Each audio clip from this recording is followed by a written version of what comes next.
오늘 우리에게 주시는 하나님 말씀은 창세기 12장 10절에서 20절 말씀입니다. 구약성경 15페이지입니다. 그 땅에 기근이 들었으므로 아브라함이 애굽에 거류하려고 그리로 내려갔으니 이는 그 땅에 기근이 심하였음이라. 그가 애굽에 가까이 이르렀을 때에 그의 아내 사라에게 말하되 내가 알기에 그대는 아리따운 여인이라. 애굽 사람이 그대를 볼 때에 이르기를 이는 그의 아내라 하여 나는 죽이고 그대는 살리리니 원하건대 그대는 나의 노이라 하라. 그러면 내가 그대로 말미암아 안전하고 내 목숨이 그대로 말미암아 보존되리라 하니라. 아브람이 애굽에 이르렀을 때에 애굽 사람들이 그 여인이 심히 아리따움을 보았고 바로의 고관들도 그를 보고 바로 앞에서 칭찬하므로 그 여인을 바로의 궁으로 이끌어 들인지라. 이에 바로가 그로 말미암아 아브람을 후대함으로 아브람이 양과 소와 노비와 암수, 나귀와 낙타를 얻었더라. 여호와께서 아브람의 아내 사레의 일로 바로와 그 집에 큰 재앙을 내리신지라. 바로가 아브람을 불러서 이르되 내가 어찌하여 나에게 이렇게 행하였느냐? 내가 어찌하여 그를 내 아내라고 내게 말하지 아니하였느냐? 내가 어찌 그를 누이라 하여 내가 그를 데려다가 아내를 삼게 하였느냐? 내 아내가 여기 있으니 이제 데려가라 하고 바로가 사람들에게 그의 일을 명하매 그들이 그와 함께 그의 아내와 그의 모든 소유를 보내었더라. 아멘. 한 15년쯤 된 것 같습니다. 제가 15년 전에 이 오른쪽 팔이 부러진 적이 있습니다. 이만큼을 제가 꼬맸는데요. 차의 그 뒷부분 그리고 그 콘크리트 벽에 제 팔이 꼈습니다. 껴서 이 팔의 중심에 있는 그 두꺼운 뼈가 부러지면서 제 손이 완전히 이렇게 돌아가 버렸습니다. 돌아가 버린 이 손을 보면서 제가 무슨 생각을 했을까요? 야, 이거 큰일 났다. 병원밖에 생각이 안 나더라고요. 예. 제가 병원에 가겠다는 그 생각을 하고 이제 정신을 차리고 이렇게 된 손을 이렇게 했어요. 이렇게 들고 병원에 갔습니다. 병원에 갔는데 이게 살펴보더니 팔이 멀쩡해 보이잖아요. 겉으로 뭐 이렇게 뭐 피가 흘러나오는가 그런 게 전혀 없었습니다. 그러니까 이분이 좀 기다리라고 하더라고요. 1시간을 기다렸습니다. 그러고 나서 응급실에서 이제 이 팔을 이제 찍어보고 그제서 진짜 팔이 부러지셨네 저한테 그러더라고요. 그래서 수술을 빨리 해야 되겠다 하면서 이렇게 얼렁 이제 수술 시간들을 잡고 제 팔을 이렇게 수술했던 기억이 있습니다. 여러분 왜 제가 병원에 갔겠습니까? 뭐 당연한 거 아닙니까? 의사가 있으니까 제 팔을 고쳐줄 수 있는 그 의사가 병원에 있으니까. 그리고 제 스스로가 이렇게 돌아간 팔을 돌린다고 이 팔이 스스로 낫겠습니까? 아니면 제가 고칠 수가 있겠습니까? 그렇기 때문에 제가 병원에 간 것이죠. 근데 만약에 우리가 이 팔이 부러졌을 때에 팔을 고칠 의사가 없다고 우리가 가정해 본다면 여러분 저의 마음이 어떠했겠습니까? 큰 고민과 염려와 걱정에 사로잡히지 않았겠습니까? 그런데 이처럼 실제 그리스도인이라고 말하는 많은 사람들이 자신을 도울 보호자가 전혀 없는 것처럼 그렇게 살아가고 있다는 겁니다. 세상 사람들처럼 똑같이 걱정하고 염려하고 두려움 속에서 살아가면서 나 혼자 스스로가 자기의 문제를 해결하려고 아등바등 하면서 살아가고 있다는 겁니다. 오늘 성경 본문은 우리의 이러한 현실을 매우 잘 보여주고 있습니다. 우리는 오늘 생명의 위협 속에서 자기 스스로 자기의 생명을 부지하려고 했던 그 한 사람 아브라함의 모습을 함께 살펴보면서 누가 우리의 문제를 해결하고 우리의 인생을 인도해 가시는가? 누가 진정한 우리의 보호자가 되시는가? 이 부분을 같이 함께 살펴보기를 소원합니다. 먼저 여러분 세상에 있는 그 어느 것도 그리고 세상에 있는 그 어느 누구도 우리의 보호자가 될 수 없다는 것을 우리는 분명하게 알아야 합니다. 오늘 본문 11절에서 15절 말씀해 보시면요, 이제 아브라함이 이집트로 내려갑니다. 그리고 그곳에서 자기의 생명을 보전하기 위해서, 즉 자기가 생명을 위협받는 그 상황 속에서 아내를 누이라, 아내를 여동생이라고 속이는 모습이 나옵니다. 자기의 생명을 보호하려고 속였던 그 아내 사례를 여동생이라고 말한 덕분에 그 아내를 바로에게 그 빼앗기게 될 뻔한 상황이 발생하는 것이죠. 여러분, 그렇다면 왜 아브라함에게 이런 문제가 발생했을까요? 아브라함이 애굽으로 내려간 것이 잘못이었을까요? 본문 10절에는 기근이 굉장히 심각했다라는 것을 우리에게 말해줍니다. 두 번이나 강조하면서 기근이 심각했다. 그 기근 때문에 아브라함이 애굽으로 내려갔다, 그렇게 말을 해주고 있습니다. 그렇기 때문에 이것은 문제의 핵심이라고 말을 하기는 어렵습니다. 그렇다면 너무 아름다운 그 아내의 미모 때문에 이런 문제가 발생한 것입니까? 그 당시에 살해 나이가 65세였습니다. 65세였는데 애굽인들이 보기에 심히 아리따웠다. 이 얘기는 애굽인들의 눈이 잘못되었는가? 아니면 얼마나 아름다웠기에, 어떻게 얼굴에 무엇을 했기에 그렇게 심히 아리따웠다고 이야기를 했을까요?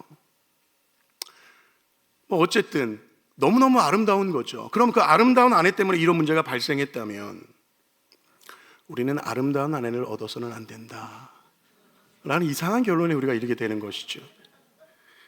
그러면 제가 여러분 앞에서 이제 아름다운 아내를 얻었으니까 회개하십시오, 이렇게 얘기한다면 제가 제일 많이 회개될 것 같은데,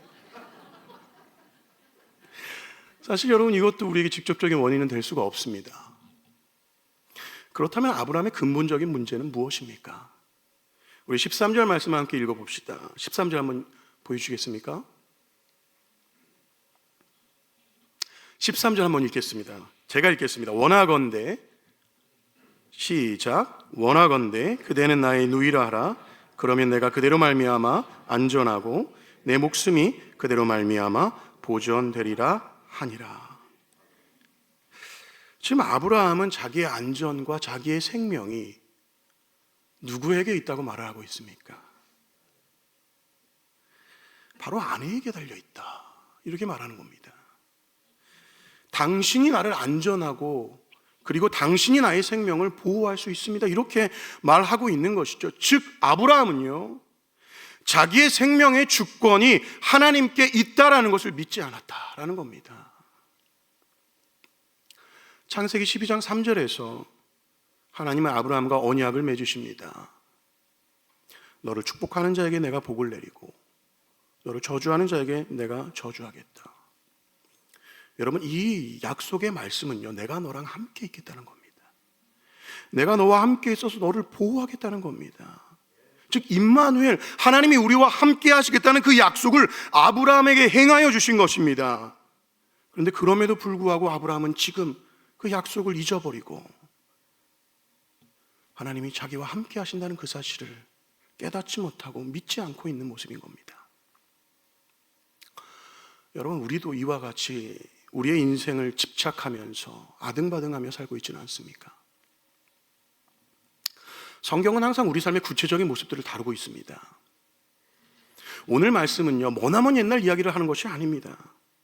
성경의 모든 이야기는 바로 우리의 문제입니다. 마틴 루이드 존스는 이렇게 말했습니다. 성경만큼 실용적인 것은 없다. 우리의 모든 문제를 다루고 해답을 준다. 즉 아브라함의 이 사건은요, 바로 우리 목숨의 문제고 우리 생명의 문제를 다루고 있는 겁니다. 그렇다면 왜 인간은요, 이처럼 자기의 생명을 보호하려고 하는가, 스스로 자기의 생명을 집착하는가, 왜 오래 그렇게 살고 싶어 하는가, 왜 다이어트까지 그렇게 하면서 힘들게 살고 있는가? 저에게 하는 말입니다. 여러분, 인간은요, 죄로 말미암아 타락한 이후에 생명의 종말, 그 죽음을 선고받았습니다. 그러면서 어떻게든 자기의 생명을 유지해 보려고 집착하게 되는 것이죠. 가인의 후손 중에 라멕이라고 있습니다. 이 라멕은요, 자기가 상처를 입자 자기의 목숨을 부지하기 위해서 다른 사람을 죽입니다.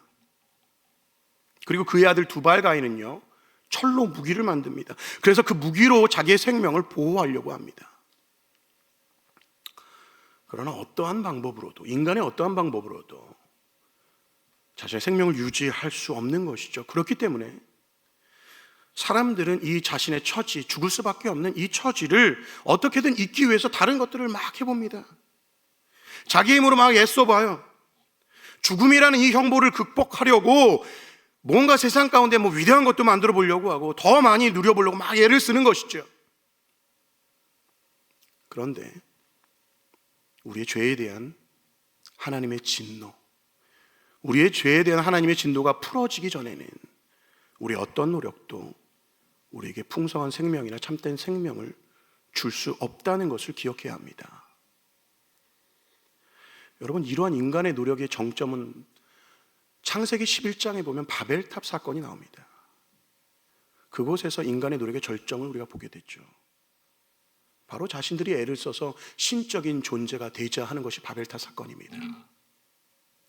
그런데 그 결과가 어떠합니까? 그들은 여전히 죄 가운데 하나님의 저주 아래 있다는 것을 다시 한번 확인하게 되는 것이죠. 인간은요, 이 죄로 인하여서 자기 스스로 절대 자기의 생명을 보존할 수 없는 존재가 되었습니다.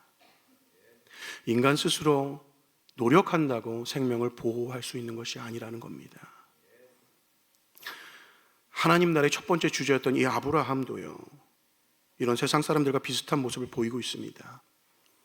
생명의 주관자 되시는 하나님을 믿지 못하고 스스로 목숨을 부지하려고 아등바등하며 살아가는 모습. 아브라함은 하나님과 맺은 그 언약을 기억하지 못했고, 그렇기 때문에 하나님의 보호와 통치도 생각하지 못한 것이죠. 여러분, 우리는 어떻습니까? 우리 스스로 죄로 인해 절대 소망이 없으며 죽을 수밖에 없는 존재라는 것을 인정하십니까?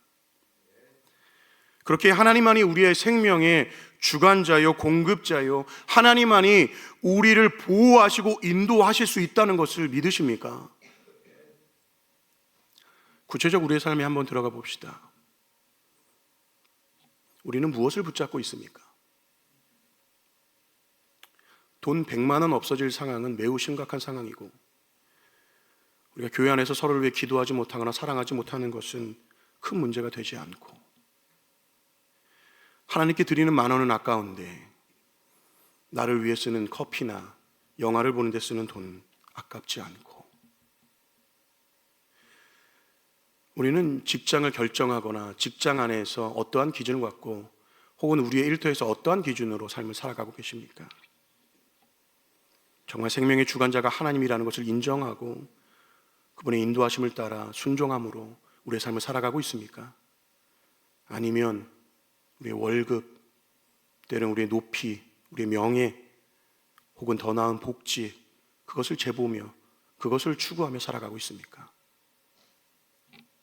우리는 우리에게 소망이 없다는 것을 입술로는 말하지만 실제적인 우리의 삶 속에서는 내 경험과 내 생각과 세상의 것에 의존해서 살아가고 있는 모습은 아닌지 우리가 돌아보아야 한다는 겁니다. 여러분, 무엇이 우리 인생의 주관자입니까? 돈입니까? 여러분 스스로입니까? 아니면 하나님이십니까? 이건 굉장히 실제적인 문제입니다. 누가 나의 생명의 주관자인가? 이걸 분명히 결정해야 한다는 것이죠. 왜냐하면 이것이 우리의 삶의 행동에 매우 결정적인 영향을 미친다는 겁니다.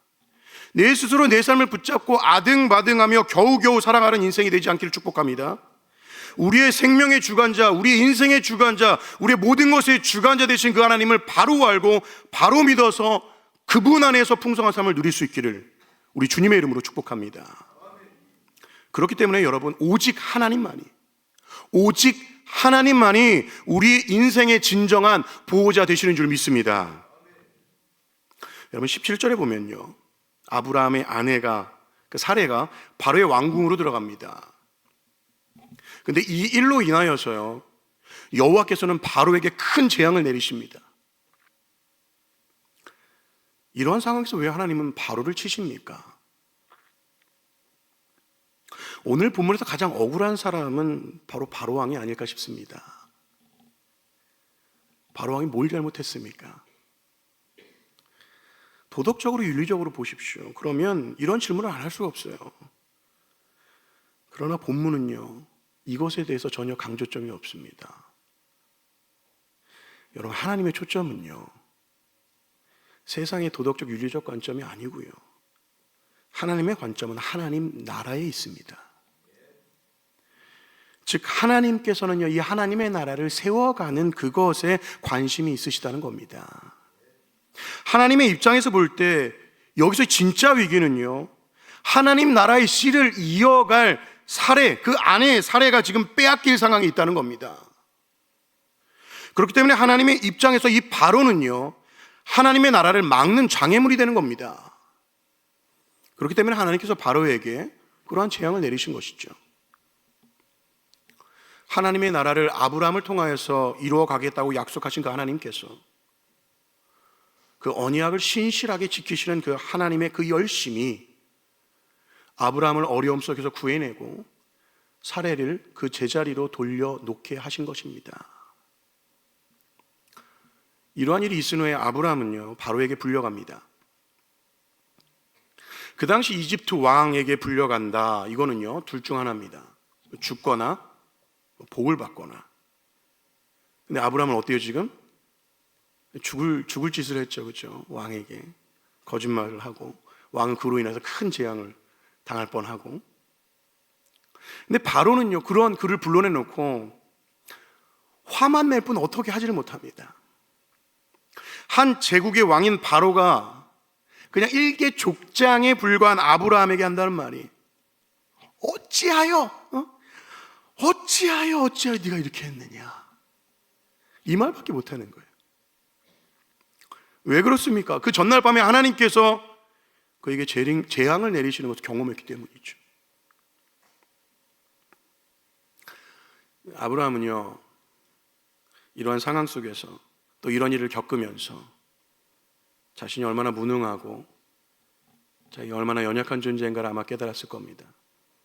그런데 동시에 그 무능함과는 반대로 하나님이 얼마나 위대하신가, 최고의 왕인 그 바로보다 더 위에 계신 그 하나님, 그 하나님의 위대하심과 그분의 능력을 분명히 알게 되었을 겁니다.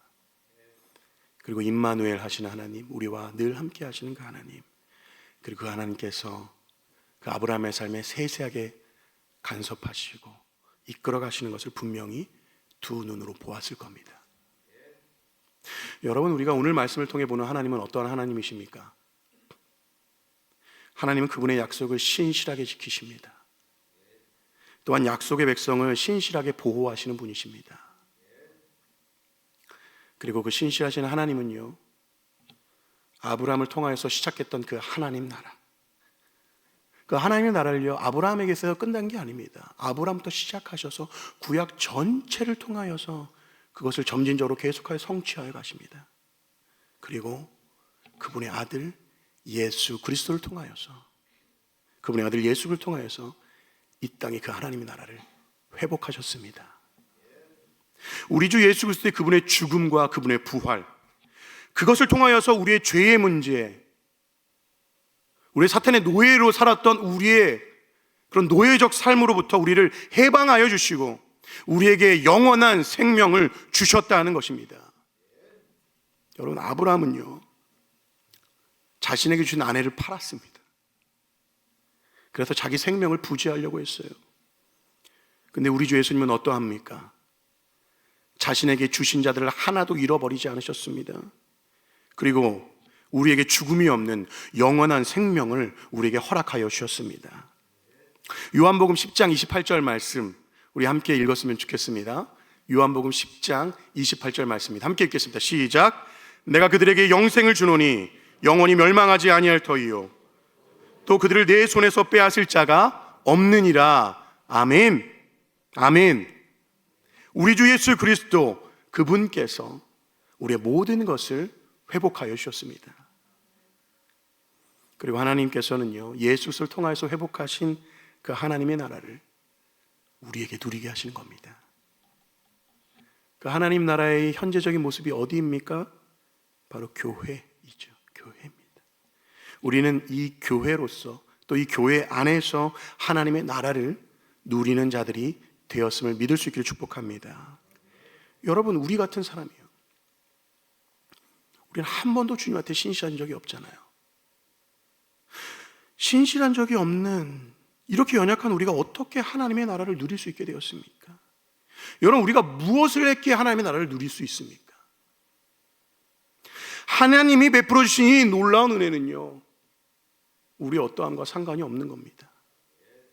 오직 하나님의 신실하신 성품과 그 사랑 때문에 우리가 그 은혜를 누리고 있는 줄 믿습니다.